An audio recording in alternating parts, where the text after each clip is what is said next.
வணக்கம் நண்பர்களே. மிக மிக முக்கியமான ஒரு நியூஸ் கிடச்சிருக்குங்க. பிஜிடிஆர்பி பொறுத்த வரைக்கும் கிட்டத்தட்ட 1910 முதுநிலை ஆசிரியர் காலி பணியிடங்கள் உள்ளன என டிஆர்பி அதிகாரப்பூர்வமாக தெரிவிச்சிருக்காங்க. யார் தெரிவிச்சிருக்காங்கன்னா, பள்ளிக்கல்வி இணை இயக்குனர் அவர் தெரிவிச்சிருக்காரு. இப்போ நவீன்ராஜ் என்ற ஒரு கேண்டிடேட் கொஸ்டின் கேட்டிருக்காருங்க. அந்த பெட்டிஷன் 11/2020 கேட்டிருக்காரு. சரிங்களா, 4/11/2020 ஆக்சுவலாக 4/11/2020 கொஸ்டின் கேட்டிருக்காரு.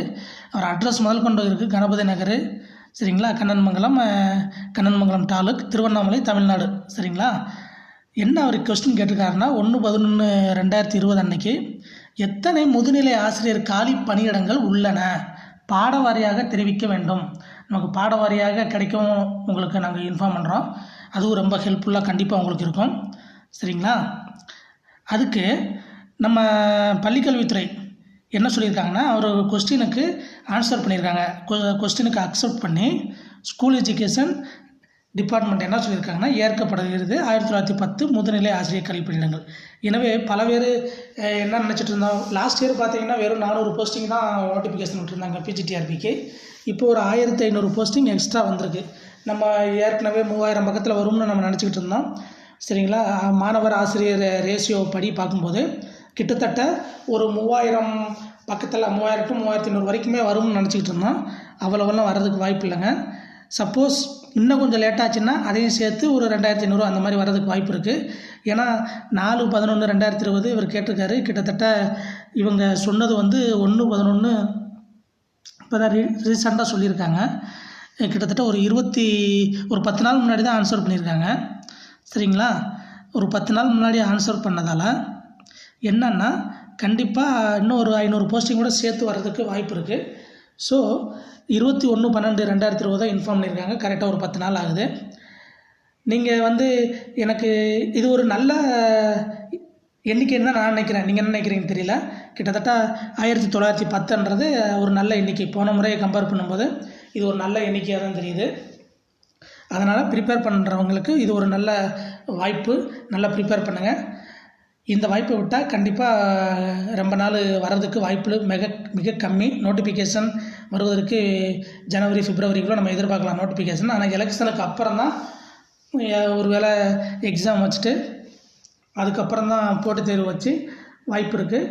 மேபி இந்த 2021 எண்ட்லேயே போஸ்டிங் போடுறதுக்கு வாய்ப்புகள் மிக அதிகமாக தெரியுது நண்பர்களே. அதனால் நீங்கள் இப்போயே ப்ரிப்பேர் பண்ண ஆரம்பிச்சிருங்க. ஏற்கனவே ப்ரிப்பேர் பண்ணிட்டு இருப்பீங்கன்னு நினைக்கிறேன். ப்ரிப்பேர் பண்ணாமல் இருந்தீங்கன்னா தயவுசெய்து ப்ரிப்பேர் பண்ணிங்க. கண்டிப்பாக தமிழ், ஆங்கிலம் இவங்களுக்கு அதிகப்படியாக போஸ்டிங் கண்டிப்பாக இருக்கும். எப்போயுமே பார்த்தீங்கன்னா தமிழ் டீச்சர்ஸுக்கும் இங்கிலீஷ் டீச்சர்ஸுக்கு தான் அதிகப்படியாக இருக்கும். அதுக்கப்புறம் பார்த்தீங்கன்னா ஃபிசிக்ஸ், கெமிஸ்ட்ரி இவங்களுக்கு இருக்கும். மேத்ஸு முக்கியமாக அதிகமாக இருக்கும். அதுக்கப்புறம் பார்த்தீங்கன்னா ஆர்ட்ஸ் குரூப்பில் காமர்ஸு, சரிங்களா, இந்த மாதிரி வரும். லாஸ்ட்டு எப்போயுமே கடைசியாக வருது பாட்னி, ஜுவாலஜி. ஏன்னா இது பார்த்திங்கன்னா ஸ்கூலில் பெரும்பாலான ஸ்கூலில் பயாலஜின்னு இருக்கிறதால பல ஸ்கூலில் பாட்னி டீச்சர் ஜுவாலஜி நடத்திடுறாங்க, ஜுவாலஜி டீச்சர் பாட்னி நடத்திடுறாங்க. அதனால் அது மிக கம்மியான போஸ்டிங் தான். ஒவ்வொரு முறைக்கும் ஒரு 150 to 150க்குள்ளே தான் மேக்ஸிமம் போஸ்டிங் போடுறாங்க. மேக்ஸிமம் 200 தாண்டறது கிடையாது. அதனால் உங்களுக்கு லாஸ்ட் இயர் எவ்வளவு ஒவ்வொரு டிஆர்பிலையும் ஒவ்வொரு சப்ஜெக்ட்லேயும் எத்தனை பேர் எழுதுனாங்கன்னு நம்ம ஏற்கனவே உங்களுக்கு இன்ஃபார்ம் பண்ணியிருக்கோம். அது பார்க்கலாம், அதை நம்ம வீடியோவை பாருங்கள்.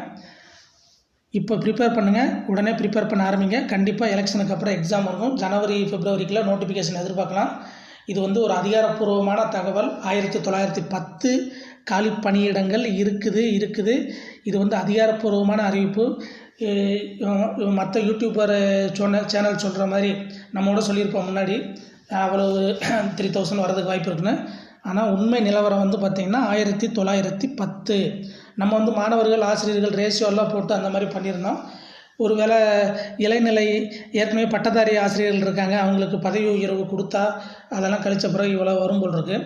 நம்ம அதெல்லாம் கணக்கு பண்ணி தான் ஏற்கனவே சொல்லியிருந்தோம். இருந்தாலும் 1910 10 நாளுக்கு முன்னாடி சொல்லியிருக்கிறதால இன்னும் ஒரு 300 இடம் 400 இடம் தான் மேக்ஸிமம் மேலே போகிறதுக்கு வாய்ப்பு இருக்குது. அதுக்கு மேலே போகிறதுக்கு வாய்ப்பு மிக மிக கம்மி. மெட்டீரியல்லாம் வாங்கிடுங்க. மெட்டீரியல்னால் படிக்க ஆரம்பிச்சிடுங்க. டெஸ்ட் எழுதுங்க. படிச்சுட்டே இருந்தாலும் யூஸ் கிடையாது. ஒரு நாளைக்கு 4 மணி நேரம் 5 மணி நேரம் படிச்சிங்கன்னா 1 மணி நேரம் டெஸ்ட் எழுதணும். அப்படித்தான் மேக்ஸிமம் உள்ளே போனவங்க டெஸ்ட்டு அதுதான் டிஆர்பியில் வெல்றதுக்கு பெஸ்ட்டான வழின்னு சொல்கிறாங்க நண்பர்களே. ஏற்கனவே டிஆர்பி போனவங்கள்ட்ட நீங்கள் காண்டாக்ட் பண்ணுங்கள். உடனேவும் அவங்க அந்த மெத்தடாலஜியை கேளுங்க, என்ன மெத்தடாலஜியை ஃபாலோ பண்ணாங்கன்னு கேளுங்க. அந்த மெத்தடாலஜியை ஃபாலோ பண்ணுங்கள். மேக்ஸிமம் உங்களுடைய உறவினர்கள் எல்லாம் பெரும்பாலும் போயிருப்பாங்க. மற்றவங்கள்ட்ட கேட்குறதுக்கு தயக்கமாக இருந்தால் உங்கள் உறவினர்கள் யாராவது போயிருப்பாங்க, அவங்ககிட்ட கேளுங்க. மெட்டீரியல் கிடைச்சாலும் அவங்க இப்போ உள்ளே போயிட்டாங்கன்னா மேக்ஸிமம் நீங்கள் ஒரு அமௌண்ட்டு கேட்டிங்கன்னா ஒரு 10 ரூபா, ஒரு 20 ரூபா 25 ரூபா கொடுத்து அவங்க ரெகுலராக போய் படிச்சிருப்பாங்க. இருந்தாலும் இப்போ அவங்க கையில் வச்சுருக்கிறது ஒரு 5 ரூபா 4000 3000 கேட்டாலும் கொடுக்கறதுக்கு வாய்ப்புகள் இருக்குது. ஈவன் 500 ரூபாய்க்கு கூட ஒரு சிலரெல்லாம் தரதுக்கு ரெடியாக இருக்காங்க. 500க்குள்ளே தராங்க, எனக்கு தெரிஞ்சு பல பேர் தர்றாங்க. ஆனால் ஒரு சிலர் நீங்கள் 10,000 கொடுத்தாலும் தரமாட்டாங்க. அது டிபெண்டிங் அப்பான் அந்த பெர்சன், சரிங்களா? ஒரு சிலர் தரமாட்டாங்க, என்னன்னு தெரில. ஆனால் பெரும்பாலான பேர்கள் தராங்க. முடிஞ்சால் லைப்ரரிக்கு போங்க, மாவட்ட மைய நூலகத்துக்கு போங்க. அங்கனக்குள்ளே எக்கச்சக்கமான புக்ஸ் இருக்குது. போட்டித் தேர்வுகளுக்கு உரிய அத்தனை புத்தகங்களுமே மாவட்ட மைய நூலகத்தில் வச்சுருக்காங்க. உங்களுக்கு வாய்ப்பு இருந்தால் போய் பாருங்கள். நல்லா படிக்க ஒரு உகந்த சூழ்நிலை அங்கனக்குள்ளே உண்மையிலே இருக்குது. நீங்கள் கண்டிப்பாக நம்பலாம். இதை நல்ல சூழ்நிலை அங்கனக்குள்ளே நிலவுது.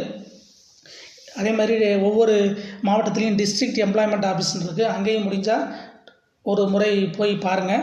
அங்கேயும் உங்களுக்கு கண்டிப்பாக ஒரு நல்ல சூழ்நிலை இருக்குது. ஏற்கனவே அவங்களுக்குள்ள ஃப்ரீயாக கோச்சிங்கெல்லாம் கொடுத்துட்ருக்காங்க. உங்கள் டிஸ்ட்ரிக்டில் கொடுக்குறாங்களான்னு நீங்கள் கேட்டு பாருங்கள். அது மாதிரி வாய்ப்பு கிடைச்சுன்னா அந்த மாதிரி படிங்க. ஆனால் நம்ம கண்டிப்பாக கோச்சிங் சென்டருக்கு போனோம்னாலும் நமக்கு வேலை கிடைக்கிறது உறுதி கிடையாது.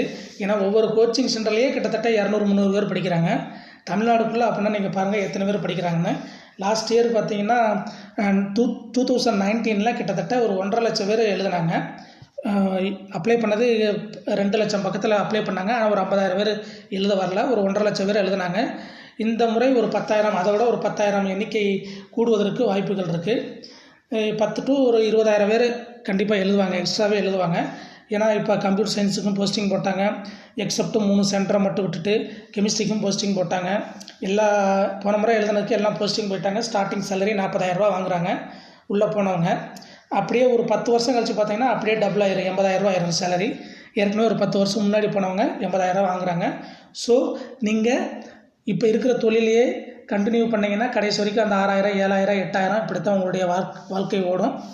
அந்த உழைப்பை வந்து நீங்கள் இங்கனக்குள்ளே கொடுத்தீங்கன்னா, பிஜிடிஆர்பியில் கொடுத்தீங்கன்னா கண்டிப்பாக உங்களுக்கு ஒரு நல்ல வாழ்க்கை அமையும். அதில் யாருக்கும் எந்த டவுட்டும் வேணாம். நல்லா படிங்க, தயவு செய்து படிங்க. டெய்லி 6 மணி நேரம் படிங்க. 1 மணி நேரம் 2 மணி நேரம் படித்தாருன்னா உண்மை கதைக்கே ஆகாது, வேலைக்கே ஆகாது. ஹார்ட் ஒர்க் மட்டும் இல்லைன்னா சும்மா நானும் 500 ரூபா எழுதுகிறேன், 500 ரூபா கட்டி எழுதுகிறேன் அப்படின்னு போடுவாங்க. நல்லா ப்ரிப்பேர் பண்ணுங்கள். நீங்கள் சென்டர் வந்து ஒரு 3 இடத்துல கேட்பாங்க. லாஸ்ட்டு டிஆர்பியில் அப்படி தான் கேட்டாங்க. ஏதாவது ஒரு 3 இடத்துல செலக்ட் பண்ணணும். முடிஞ்ச அளவுக்கு உங்கள் பக்கத்து டிஸ்ட்ரிக்டே செலக்ட் பண்ணுங்கள்.